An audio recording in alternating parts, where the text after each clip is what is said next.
사랑하는 성도 여러분, 혹시 여러분은 차이와 차별이 어떻게 다른지 아십니까?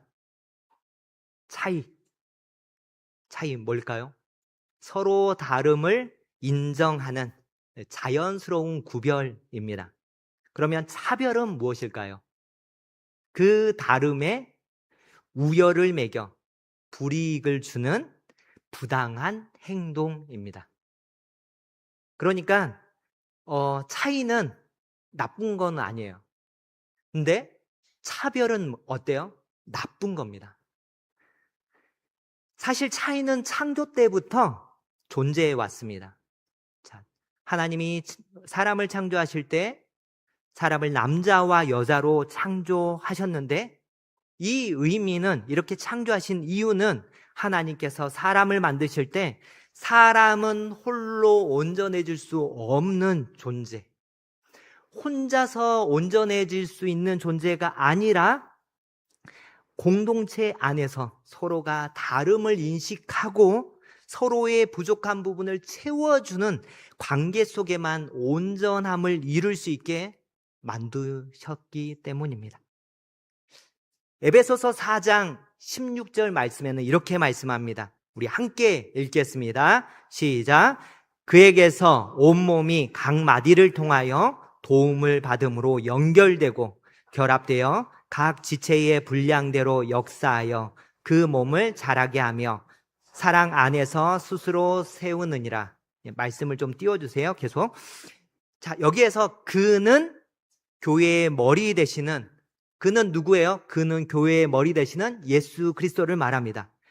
그리스도에게서 온몸이 각 마디를 통하여 도움을 받고 연결되어 결합되어서 자라고 세워집니다.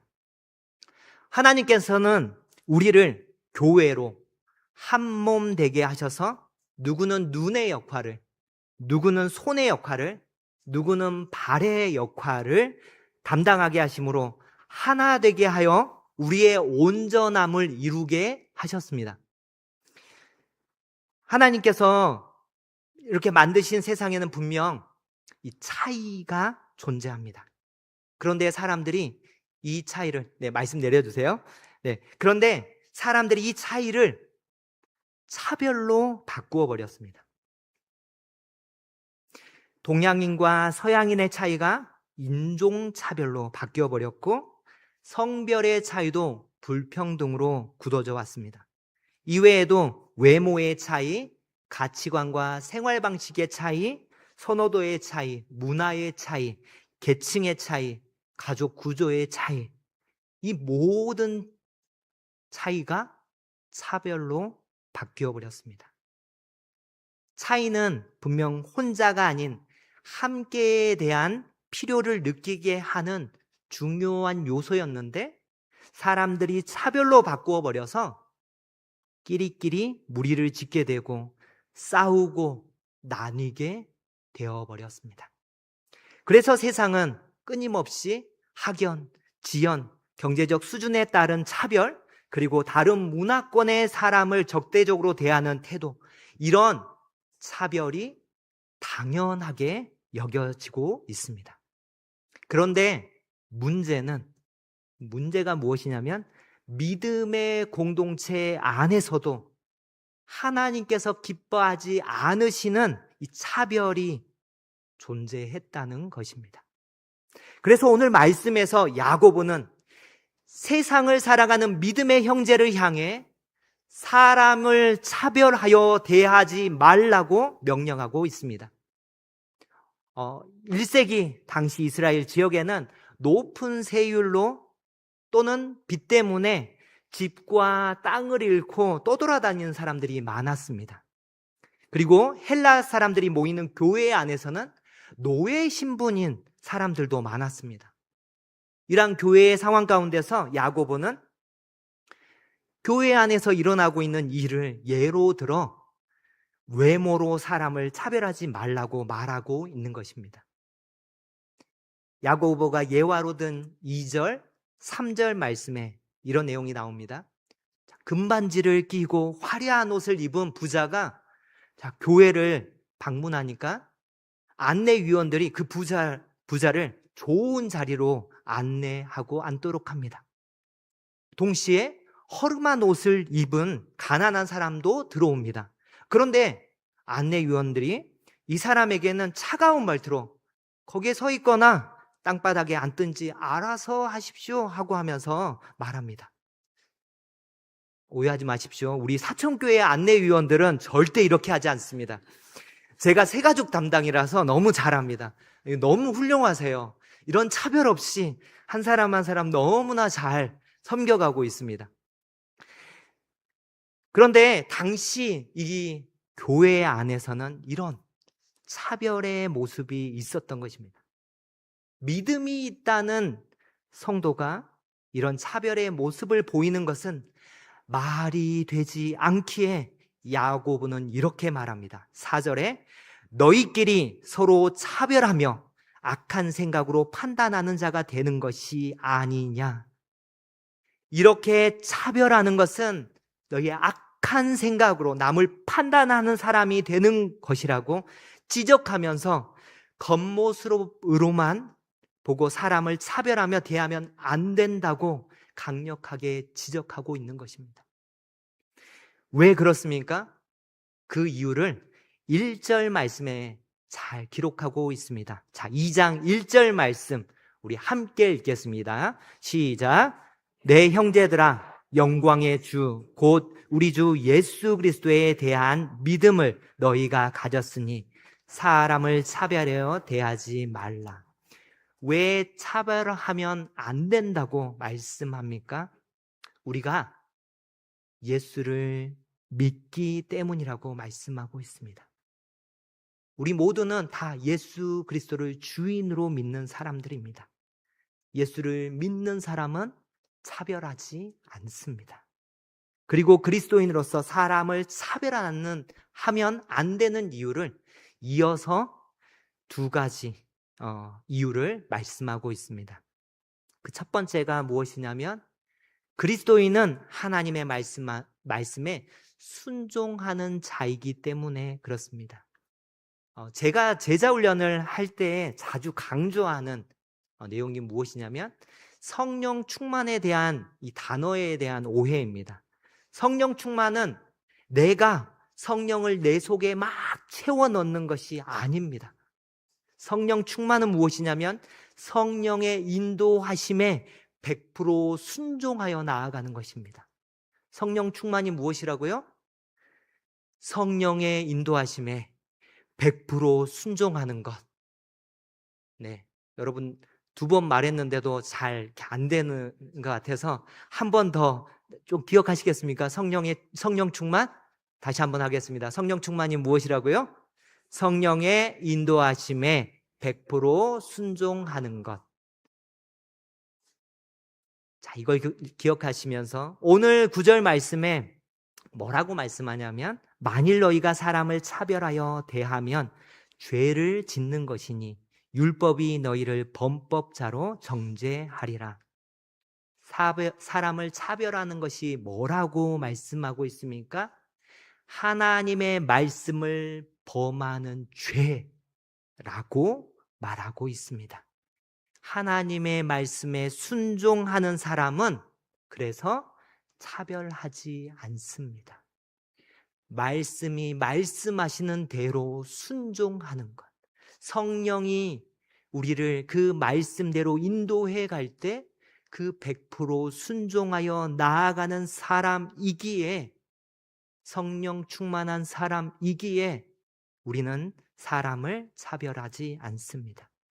신명기 22장부터 25장까지 꽤 긴 그 말씀 가운데 어떤 말씀이 기록되어 있냐면 형제 사랑에 관한 법을 쭉 기록하고 있습니다. 특별히 그 신명기 24장 17절 말씀에는 어떤 말씀이 기록되어 있냐면 이 말씀입니다. 너는 객이나 고아의 송사를 억울하게 하지 말며 과부의 옷을 전당 잡지 말라. 그리고 24장 19절 말씀에는 이렇게 말씀합니다. 네가 밭에서 곡식을 벨 때에 그 한 못을 밭에 잊어버렸거든 다시 가서 가져오지 말고 나그네와 고아와 과부를 위하여 남겨두라. 그리하면 내 하나님 여호와께서 네 손으로 하는 모든 일에 복을 내리시리라. 이렇게 이 말씀들이 뭐예요? 이삭 죽기 이거 할 때 남겨놓으라 말씀하시는 이 말씀의 내용이 무엇입니까? 형제 사랑.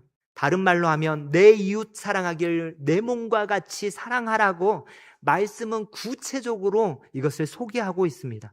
오늘 말씀 읽었던 2장 1절 바로 앞에 있는 1장 27절에도 참된 경건의 표지를 뭐라고 말씀하고 있냐면 고아와 과부를 그 환난 중에서 돌아보는 것이라고 말씀하고 있습니다.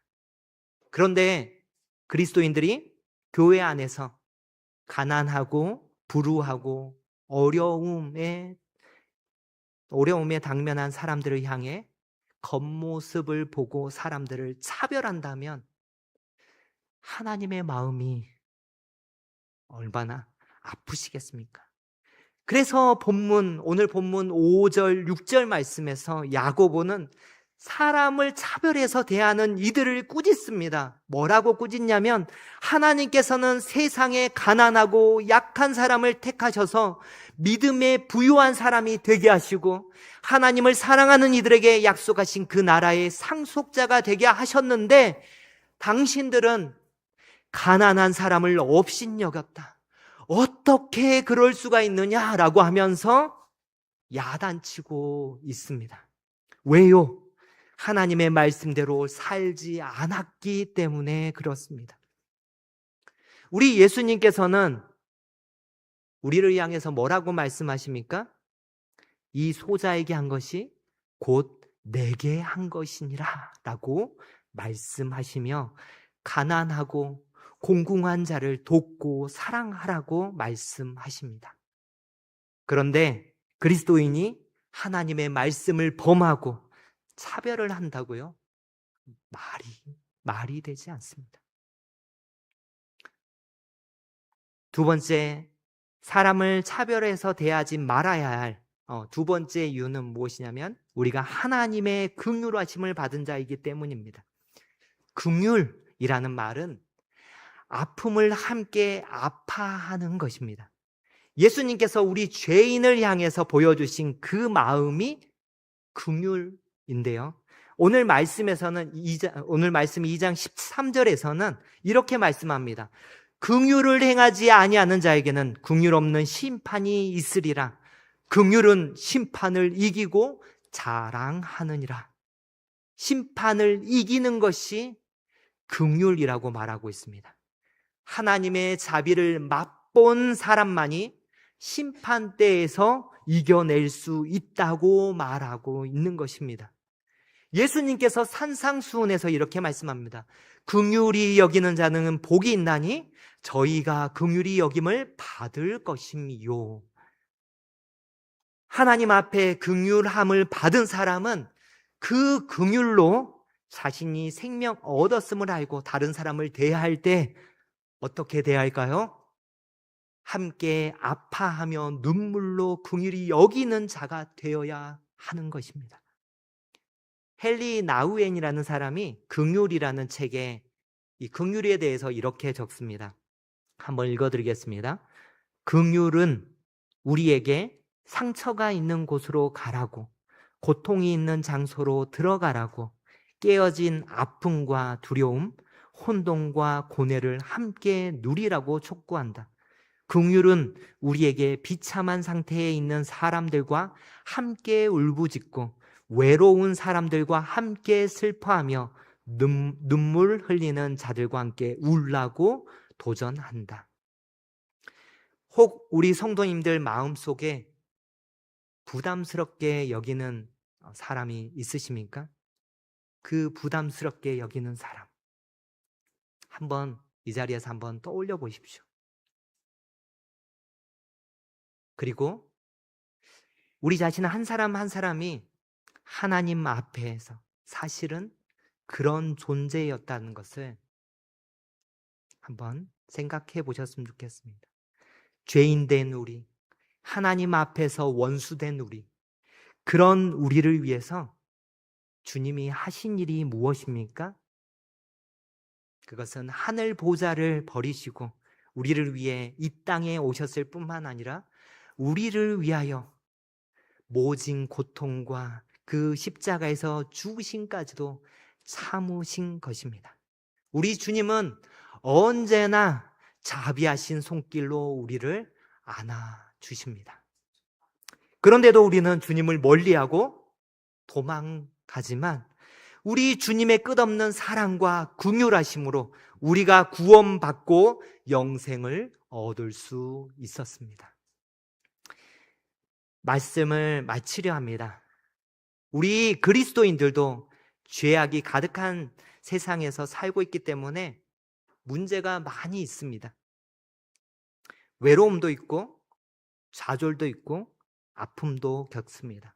어떨 땐 문제가 해결될 기미가 전혀 보이지 않는 절망감을 느끼며 살기도 합니다. 그래서 하나님이 혼자 보내지 않았어요. 함께하게 하셨습니다. 또한 그 그리스도 안에는 우리 안에 주 예수 그리스도를 믿는 믿음이 있기에 다시 일어나 긍휼의 마음을 가지고 하나님 말씀에 순종하며 살아갈 수 있게 하셨습니다. 예수 그리스도를 믿는 사람은 말씀에 순종하고 긍휼의 마음을 품을 때에 이 세파 속에서도 차별하지 않고 정죄하지 않고 쉽게 판단하지 않습니다. 우리 사천교회가 서로 외모만 보고 쉽게 판단해서 차별하거나 무시하는 관계가 아니라 긍휼과 사랑으로 서로 뜨겁게 사랑하는 공동체, 서로를 섬겨주고 기도해주는 공동체, 그래서 하나님을 기쁘시게 하는 아름다운 사천교회 될 수 있기를 주님의 이름으로 축원합니다. 같이 기도하겠습니다. 아버지 하나님 감사합니다. 오늘 말씀을 통하여 우리 교회 안에 어떻게 어떠한 모습으로 나아가야 될지 말씀을 통하여 깨닫게 하심에 감사합니다. 우리 한 사람 한 사람 가운데 주 예수 그리스도를 믿는 자로 믿음 있는 모습으로 살아갈 수 있게 주님 친히 인도하여 주시옵소서. 거룩하신 우리 주 예수 그리스도의 이름으로 기도합니다. 아멘.